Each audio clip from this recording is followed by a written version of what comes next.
2024 में अखिलेश यादव ने record margin से जीतकर साबित किया कि सामूहिक जातीय समीकरण इस बार बिहार तक नहीं पूरे उत्तर प्रदेश में काम कर रहा है। लेकिन सरकार अब अगले आम चुनावों 2029 में लोकसभा परिसीमन और 33% महिला आरक्षण जैसे बड़े बदलावों की तैयारी में है, जिसमें बीजेपी को अखिलेश पर दबाव बढ़ाने का मौका मिल सकता है। 143 सीटों का विस्फोट क्या बदल रहा है नक्शा? अभी तक यूपी में 80 लोकसभा सीटें थी, लेकिन जनसंख्या 2026 की आधार पर सीटें बढ़कर 143 हो सकती हैं। पूरे देश में सीटों की संख्या बढ़कर 848 तक जा सकती हैं। यूपी की हिस्सेदारी खुद ब खुद दोगुनी। इसमें भाजपा की मजबूती बढ़ेगी, लेकिन चुनौती बढ़ेगी अखिलेश जैसे क्षेत्रीय नेताओं के लिए, जिन्हें बड़े चुनावों अखाड़ों में अपनी बैठ दिखानी होगी। महिला आरक्षण, नए समीकरण, नए खेल। संसद में नारी शक्ति वंदन अधिनियम 2023 पास कर चुकी है। अब 2029 तक 33% महिलाओं को आरक्षित सीट मिलेगी। यह प्रक्रिया परिसीमन पूरी होने के बाद संभव है। केंद्र ने जनगणना 2026 निर्धारित की है, जिसमें पहली बार जातिगत आंकड़े भी शामिल होंगे, जिससे सीटिंग और आरक्षण में भारी बदलाव आ सकते हैं। बीजेपी इस व्यवस्था को अपने पक्ष में बदलने के लिए इसका कार्ड खेल सकती है। महिलाओं को सशक्त बनाए, जातिगत रणनीति को तोड़ेंगे। जातिगत साजिश, नक्शा बदले, वोट बैंक फटे। जिस क्षेत्रों में जातिगत समूहों की ताकत बड़ी है, वहां नए परिसीमन के साथ समीकरण बदल सकते हैं। जातिगत रेखाएं नया चुनावी मोर्चा बन सकती हैं। जातिगत आंकड़ों के खुलते ही बीजेपी विश्लेषक अनुमान लगा सकते हैं कि वो विभाजन की नीति अपनाएंगे। दलित, ओबीसी, अन्य पिछड़े वर्गों को विभिन्न सीटों में बांटकर लड़ना। यह रणनीति अखिलेश के यादव कुमी इम्पैक्ट को कमजोर कर सकती है, क्योंकि यह नक्शे पर बीजेपी जातिगत विविधता का समाहरण करेगी बजाय समेकन की। बीजेपी की रणनीति, सेंस नेटवर्क से चुनाव टूटा। पहले अखिलेश ने एकल यादव फोर्स दिखाया, लेकिन भाजपा अब यह कहना शुरू कर सकती है कि यादव वोट अकेले नहीं चलते। बहुजातीय रणनीति जरूरी है। महिला आरक्षण और जातिगत परिसीमन को जोड़कर बीजेपी एक नया एजेंडा बना सकती है। महिलाओं को और जातियों को साथ जोड़ो। एक राष्ट्रवाद की आड़ में जातीय विभाजन की गहरी चूक। इस रणनीति में हर जाति वर्ग की आवाज़ शामिल करने की बात की जाएगी, लेकिन निचले स्तर पर वास्तविक रूप से वोट विभाजन ही होगा। अखिलेश की चुनौती, बड़े चुनावी अखाड़े में बैठ बनाए रखना। यूपी में 143 सीटों में अखिलेश को फिर से उसी रिकॉर्ड मार्जिन से जीतना होगा, लेकिन अब प्रतियोगी होंगे बीजेपी के नए चेहरे, ओबीसी, दलित गठबंधन और महिला उम्मीदवार। उन्हें अपने यादव को आरए गठबंधन को और व्यापक ओबीसी, एससी, मुस्लिम महिला गठबंधन में बदलना होगा, वरना नई सीट विभाजन में बीजेपी अहेड रहेगा। रणनीतिक सिंहासन नहीं, संसद तक अखिलेश की पकड़ जरूरी, लेकिन लोकसभा स्तर पर नेतृत्व दिखाने की चुनौती और बढ़ेगी। विपक्ष और गहराते, मतखंड अवसर या फंदा।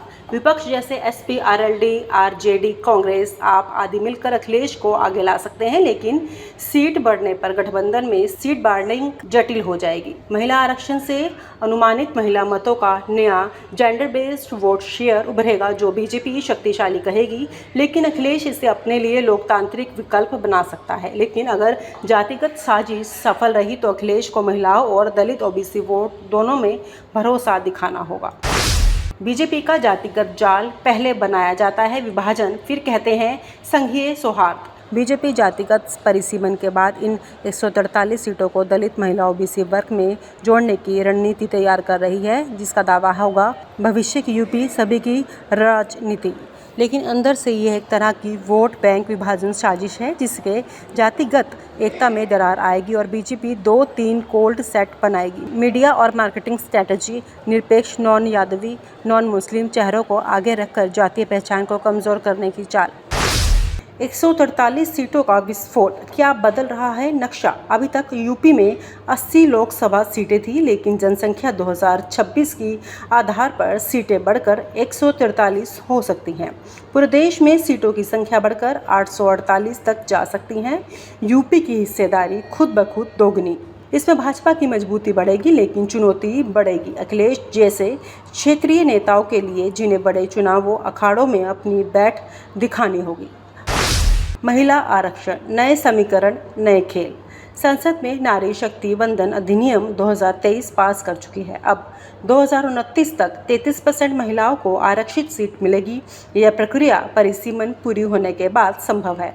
केंद्र ने जनगणना 2026 निर्धारित की है, जिसमें पहली बार जातिगत आंकड़े भी शामिल होंगे, जिससे सीटिंग और आरक्षण में भारी बदलाव आ सकते हैं। बीजेपी इस व्यवस्था को अपने पक्ष में बदलने के लिए इसका कार्ड खेल सकती है। महिलाओं को सशक्त बनाएं, जातिगत रणनीति को तोड़ेंगे। जातिगत साजिश, नक्शा बदले, वोट बैंक फटे। जिस क्षेत्रों में जातिगत समूहों की ताकत बड़ी है, वहां नए परिसीमन के साथ समीकरण बदल सकते हैं। जातिगत रेखाएं नया चुनावी मोर्चा बन सकती हैं। जातिगत आंकड़ों के खुलते ही बीजेपी विश्लेषक अनुमान लगा सकते हैं कि वो विभाजन की नीति अपनाएंगे। दलित, ओबीसी, अन्य पिछड़े वर्गों को विभिन्न सीटों में बांटकर लड़ना। यह रणनीति अखिलेश के यादव कुमी इम्पैक्ट को कमजोर कर सकती है, क्योंकि यह नक्शे पर बीजेपी जातिगत विविधता का समाहरण करेगी बजाय समेकन की। बीजेपी की रणनीति, सेंस नेटवर्क से चुनाव टूटा। पहले अखिलेश ने एकल यादव फोर्स दिखाया, लेकिन भाजपा अब यह कहना शुरू कर सकती है कि यादव वोट अकेले नहीं चलते। बहुजातीय रणनीति जरूरी है। महिला आरक्षण और जातिगत परिसीमन को जोड़कर बीजेपी एक नया एजेंडा बना सकती है। महिलाओं को और जातियों को साथ जोड़ो। एक राष्ट्रवाद की आड़ में जातीय विभाजन की गहरी चूक। इस रणनीति में हर जाति वर्ग की आवाज़ शामिल करने की बात की जाएगी, लेकिन निचले स्तर पर वास्तविक रूप से वोट विभाजन ही होगा। Expert view and risk factors. कई राजनीतिक विश्लेषण कह रहे हैं कि जातिगत परिसीमन अगर जातियों को छोटे हिस्सों में बांटता है तो बीजेपी को फायदा होगा। उदाहरण, यूपी में यादव वोट अब सिर्फ यादव कोरी क्षेत्र तक सीमित। वहीं महिला आरक्षण का इस्तेमाल तर्क के साथ लोकतांत्रिक संदेश देने के बजाय वोट विभाजन चाल बताया जा रहा है। हालांकि अखिलेश के समर्थन कहते हैं कि एसपी का नारा शक्ति और यादव ओबीसी मुस्लिम गठबंधन की सोशल इंजीनियरिंग अभी भी मजबूत है। बस दस्तावेज और चुनावी मैदान दोनों में परोसना शिद्दत से करना होगा। यूपी का चुनावी जंग अब नए नक्शे पर होगा। उत्तर प्रदेश बदल रहा है। 2026 की जनगणना 143 सीटों वाला नक्शा, 33% महिला आरक्षण 2029 में लागू। अखिलेश यादव को अब बस यादव वोट नहीं, बल्कि एक व्यापक जातिगत लैंगिक सामाजिक गठबंधन की जरूरत है। बीजेपी ने इस नए माहौल में जातिगत साजिश की रणनीति तैयार की है, जिसमें नक्शा ही चुनावी हथियार है। सबसे बड़ा सवाल, क्या लोकतंत्र की आड़ में जातिगत विभाजन तेज हो जाएगा या अखिलेश का जन गठबंधन चाल को कर देगा ध्वस्त। और आप हमसे जुड़े रहने के लिए सब्सक्राइब करें YouTube पर, फॉलो करें Twitter पर और लाइक करें Facebook पर। और ज्यादा जानकारी के लिए आपको टाइप करना होगा सिर्फ न्यूज़ नशा।